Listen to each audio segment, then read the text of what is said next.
Good evening. നമുക്കിന്നൊരു ചേനത്തണ്ട് തോരൻ കാണാം. വീട്ടിൽ മഴയത്തൊരു മരം അങ്ങ് മറിഞ്ഞു വീഴും.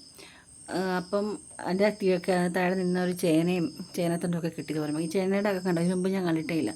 ഈ ചേനയുടെ തണ്ട് പട്ടു പോകുമ്പോൾ ഇതിനകത്തു നിന്നാണ് പൂ വരുന്നത് കേട്ടോ. ഇത് പട്ടു പോകാത്തത് കൊണ്ട് പൂ വന്നില്ല. പട്ടു പോയതിന് ശേഷം പൂ വരുന്നത് ഇങ്ങനെയാണെന്ന് ഇപ്പോൾ എനിക്ക് മനസ്സിലായി. ഈ ചേനയുടെ തലയുടെ പുറത്തെ തൊലി കണ്ടോ, അത് നമ്മൾ ഒരിച്ച് കളഞ്ഞാൽ മതി. എന്നിട്ട് ബാക്കി ഉണ്ടെങ്കിൽ ഇച്ചിരി പിച്ചാത്തി വെച്ചിട്ട് കട്ടി ഉണ്ടെങ്കിൽ കണ്ടിച്ച് കളഞ്ഞാൽ മതി കേട്ടോ. ഈ ചേനത്തണ്ട് നമ്മൾ ഒറ്റയ്ക്ക് തോരൻ വെക്കത്തില്ല, പയർ വിട്ടിട്ട് തോരൻ വെക്കുന്നത്, ചെറുപയർ വിട്ട്. അതായത് ടേസ്റ്റ് ഒറ്റയ്ക്കിട്ട് വെക്കാം. ഇത് കണ്ട, ഇതെന്ത് കുഞ്ഞു കുഞ്ഞായിട്ട് അരിയണം. എന്നിട്ട് അതിനകത്ത് കുറച്ച് ഉപ്പൊക്കെ ഇട്ടിട്ട് അത് വെക്കണം. ഉപ്പിടുന്ന എന്താണെന്ന് അറിയാമോ? ഇത് നിറച്ചും വെള്ളമാണ്. ഈ വെള്ളം ഊർന്ന് വരാൻ വേണ്ടി ഉപ്പിട്ട് വെക്കും.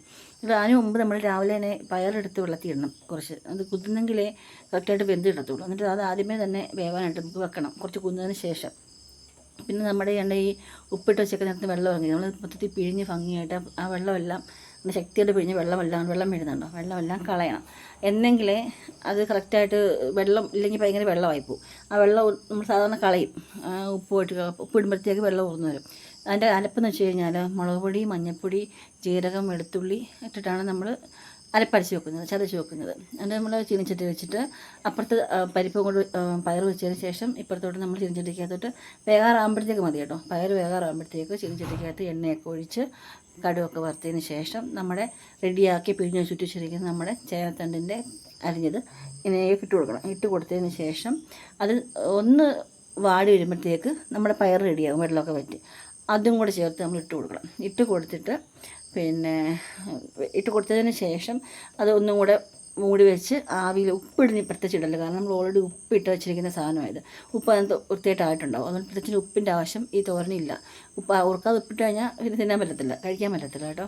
അതുകൊണ്ട് ഉപ്പിട്ട് പിഴിഞ്ഞേക്കുന്നതാണ് പ്രത്യേകിച്ച് ഉപ്പിൻ്റെ ആവശ്യമില്ല. പയർ ഇട്ട് പയർ ഒത്തിരി വേകാൻ പാടില്ല. അതുകൊണ്ട് കുക്കറിലെടുക്കാതെ ഇങ്ങനെ തന്നെ വേവിക്കുന്നത്, വെള്ളത്തിൽ കുതിർത്തിട്ട് വേവിച്ചെടുക്കുന്നത്. ഈ പരുവത്തിൽ വേണം പയർ കിടക്കാൻ. ഒത്തിരി അളിഞ്ഞു പോയി കഴിഞ്ഞാൽ പിന്നെ ആ തോരൻ്റെ ടേസ്റ്റ് അങ്ങ് പോയി കിട്ടും. ഇതെല്ലാം ഒന്നിച്ചിട്ട് ആവി വെച്ച് വെക്കും. അതിന് ശേഷം നല്ല ആവി കയറി കഴിയുമ്പോഴത്തേക്ക് നമ്മൾ അരച്ചിട്ട് വെച്ചിട്ട് നമ്മൾ അരപ്പുണ്ടല്ലോ, അരപ്പെടുത്തിലേക്ക് ഇട്ട് കൊടുക്കണം. അരപ്പിട്ട് കൊടുത്തതിന് ശേഷം ഒന്നും കൂടെ ഒന്ന് അടച്ച് മൂടി വെച്ചിട്ട് ഇതിന് വേവുണ്ട് കേട്ടോ. ചേനത്തണ്ടയ്ക്ക് അത്യാവശ്യം വേവുണ്ട്. നമ്മൾ വെള്ളമാണെന്ന് പറഞ്ഞാലും അങ്ങനെ താന്ന് പോത്തൊന്നുമില്ല. പിഴിഞ്ഞ് കളഞ്ഞതിന് ശേഷം അങ്ങനെ വലുതായിട്ട് താന്ന് പോത്തില്ല. വെക്കുന്ന അത്ര തന്നെ കാണും. സാധാരണ നമ്മൾ ചീരയിലേക്കാണെങ്കിൽ പെട്ടെന്ന് അങ്ങ് താന്ന് പോത്തില്ല. ഇതെല്ലാം കൂടി ഇട്ട് ഇളക്കിയതിന് ശേഷം നമ്മുടെ തോരൻ റെഡിയാവും. ഒന്നുകൊണ്ടൊന്ന് തോത്തിയെടുക്കുമ്പോഴത്തേക്ക് തോരൻ റെഡിയായി. ഈ തോരൻ ഇഷ്ടപ്പെടുവാണെങ്കിൽ എല്ലാവരും വെക്കണം കേട്ടോ. നല്ല ഹെൽത്തി ആയിട്ടുള്ള സാധനമാണ്. ഫൈബറൊക്കെ ഇഷ്ടംപോലെ ഉണ്ട്, അയൺ ഇഷ്ടംപോലെ ഉണ്ട്. നല്ല നമ്മുടെ വയറ്റിനൊക്കെ നല്ലതാണ്. നല്ല വൃത്തിയായിട്ട് പിന്നെ മോഷണമൊക്കെ പോകാനൊക്കെ നല്ല സാധനമാണ് ഇതിൽ ചേനയുടെ തണ്ട്. ഹെൽത്തിയാണ്, അയൺ നിറഞ്ഞതാണ്. ഇഷ്ടപ്പെടുവാണെങ്കിൽ നിങ്ങൾ ഈ ചാനൽ സബ്സ്ക്രൈബ് ചെയ്യണേ, ലൈക്ക് ചെയ്യണേ, ഷെയർ ചെയ്യണേ. കാരണം ഇതൊന്ന് വെച്ച് നോക്കിയിട്ട് അഭിപ്രായമൊക്കെ പറയണേ. നിങ്ങൾ ഇഷ്ടപ്പെട്ടെങ്കിൽ നിങ്ങളുടെ അഭിപ്രായം കമൻറ്റായിട്ട് രേഖപ്പെടുത്തണേ. അപ്പോൾ നമ്മുടെ ഇന്നത്തെ വിഭവമാണ് പഴയ കാലത്തെ ചേനത്തണ്ടും ചെറുപയർ തോരനും. ഇഷ്ടപ്പെടുകയാണെന്നുണ്ടെങ്കിൽ ഈ ചാനൽ സബ്സ്ക്രൈബ് ചെയ്യാൻ മറക്കരുതേ. ഇത് എളുപ്പത്തിൽ തയ്യാറാക്കുന്ന ആണ്. നമ്മുടെ വീട്ടിലൊക്കെ ഉള്ളത് വളരെ ഗുണമുള്ള സാധനമാണ്. ആരും ഇത് വേസ്റ്റാക്കി കളയിലെടുത്ത് ചേനത്തണ്ടൊക്കെ വീട്ടിലുണ്ടെങ്കിൽ ഇത് കളയരുത്. അത് തോരൻ വെച്ച് കൂട്ടണം കേട്ടോ. വയറ്റിന് നല്ല ദഹനം ഉണ്ടാകാനൊക്കെ വളരെ നല്ല ഒരു ഐറ്റമാണ് ഈ ചേനത്തണ്ട് ചെറുപയർ തോരൻ. ചെറുപയറില്ലാതെ വേണമെങ്കിൽ നമുക്ക് വെക്കാം, പക്ഷേ ചെറുപയർ ഇടുമ്പോഴാണ് അതിന് കറക്റ്റ് ഒരു ടേസ്റ്റ്, അതിൻ്റെ നമ്മൾ ഉദ്ദേശിക്കുന്ന ഒരു ടേസ്റ്റ് കിട്ടത്തുള്ളൂ. അവസാനം വെച്ച് കരിയാപ്പില ഇട്ടങ്ങ് വാങ്ങിയാൽ മതി. നമ്മുടെ തോരൻ ഇന്നത്തെ റെഡി കേട്ടോ. എല്ലാവരും ശ്രമിച്ച് നോക്കണേ, അഭിപ്രായങ്ങൾ അറിയിക്കണേ. എന്നാൽ പിന്നെ ടാറ്റാ. Thank you for